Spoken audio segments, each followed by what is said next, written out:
Okay, so now I'm going to show you how I'm going to do my sweet version of the butternut squash. So this recipe is a little bit more like almost like a fall thing where it's kind of like a feel-good food. So it's kind of got that warm, sweet, cinnamony taste to it. All you're going to need is the sugar-free syrup, a little bit of the cinnamon, and then I also have a little bit in the baking aisle, the maple brown sugar, and then my 2 butternut squashes that are washed and ready to be cut. So, and then if you want to, you can always grab a little brush, a little like basting brush. Okay, so I got my little basting brush. So now you're just going to need a really sharp knife because butternut squash, they are pretty firm. So I'm just going to take the knife and I'm just going to go ahead and just cut the ends off of them first. So as you can see, I just cut off the ends where the stems are. And now what I'm going to do is I'm going to go ahead and cut them lengthwise, and then I will go ahead and scoop out the seeds. Alright, so I got them cut nice and lengthwise. Don't be afraid to, you're probably going to have to put a little ass into it because these are a little bit hard to cut if your knife is not super sharp.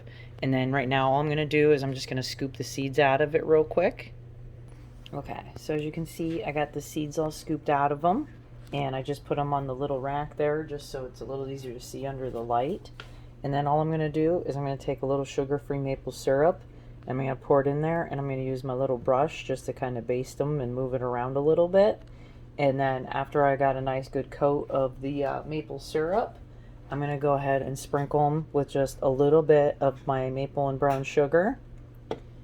And then also I'm going to go ahead and give them a little sprinkle of cinnamon. And then what I'll do is I'm just going to cover them, just wrap them in foil, aluminum foil, and then I'm going to stick them in my convection oven. The time for baking can vary a little bit. I'm going to probably bake them, I'm going to start with probably 45 minutes at 375, and you'll know it's ready because the flesh will be real nice and soft and easy to scoop out. So sometimes it might take more than 45 minutes. You kind of have to play with it depending on the size of the squash and kind of the density of it. So I'm going to go ahead and get those ready, and then I will send you a little picture shot of what they look like before they go in the oven. Okay, so you can see I've got a nice coat of the sugar-free syrup on them, and I've also got a nice even coat of the cinnamon and the brown sugar. And then all I'm going to do is cover them in the aluminum foil, and like I said, stick them in the convection oven for about 45 minutes at 375. Okay, so as you can see, I got my little squashes up on the rack in the convection oven. And we are setting it for 375. And then we're going to go ahead and set the timer for 45 minutes.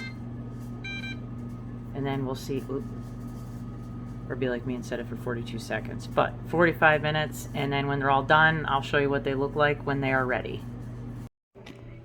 So I had to create a second part to my video on the squash, but they ended up taking a lot longer than I expected to cook, but it was probably because I didn't have them on the rotating part. They were all just sitting on the top rack, but they ended up actually taking a little over 90 minutes. But when you poke them with a fork, they're nice and soft, and it should scoop out nice and easy when you're ready to eat it. You can just spoon it right out. These two are still a little bit firm, so I'm probably going to cook these ones just a little bit longer. But they smell really, really good, and I promise they will taste amazing. Making veggies taste good.